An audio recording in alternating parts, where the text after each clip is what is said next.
It's 7:30. Good morning, I'm Ian Crouch with Hunter News. An overnight fire at a Gateshead quarry is being treated as suspicious.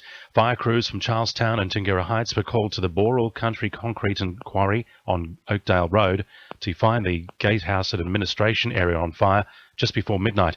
More than a dozen firefighters battled for more than an hour but were unable to save the 8-by-8 metre building.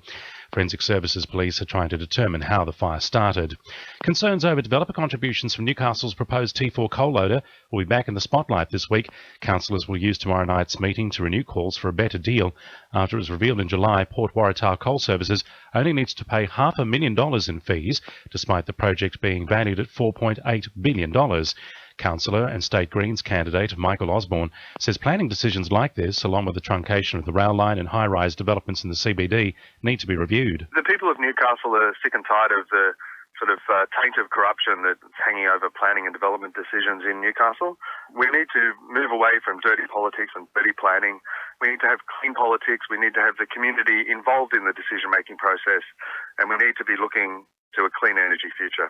Super Hornet fighter jets and Wedgetail aircraft from the Williamtown and Amberley RAF bases have left for the Middle East, with airstrikes expected within days.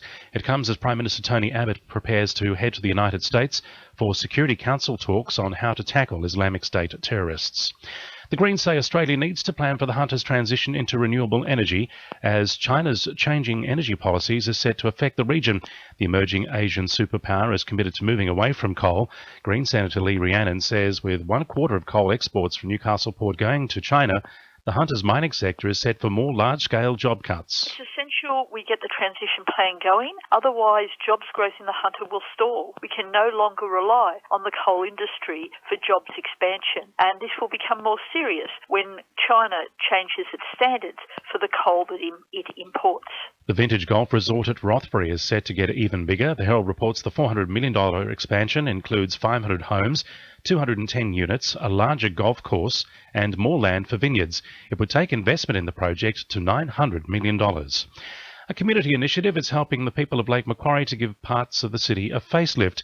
The CityServe project is a joint initiative between council, local businesses and churches and will see volunteers carry out maintenance works in the community. Mayor Jody Harrison says the volunteers will begin work next month on a number of areas. This year in October, CityServe and their volunteers will be working on projects like Charlestown Lions Park, Yulinga Oval at Cardiff South, the Wonji Scout Hall and Swansea Equestrian Centre. They'll be doing general tidy-ups in those areas and mulching of garden beds. Now with sport, Belinda Delaceres. The Newcastle Knights New South Wales Cup squad have snared 9 wins in a row to qualify for their first grand final in almost 2 decades with a convincing 34-10 victory over the Illawarra Cutters. But the Knights National Youth Cup side failed to make it a cross-grade celebration, going down to the Warriors 23-16 in their semi. Western Suburbs have defeated Cessnock 22-8 in the Real NRL Grand Final to claim 3 straight premierships. Goannas skipper Riley Brown says unnecessary errors cost them the win. We were ready for them today, but they were just too good on the day. We didn't start too well. We were down 10-0 in 10 minutes and just couldn't catch up. It caps off a record 3 wins from 4 grades for the Rosellas, defeating Central 28-22 in reserves and downing Maitland 16-8 in the under-18s, while Central clinched under-23's glory over Souths 17-16. And Norths have trumped Souths in the Hunter Men's Coast Premier League hockey, taking out the grand final 3-1. That's sport. I'm Belinda Delas Harris. To NURFM News Time 26 to 8.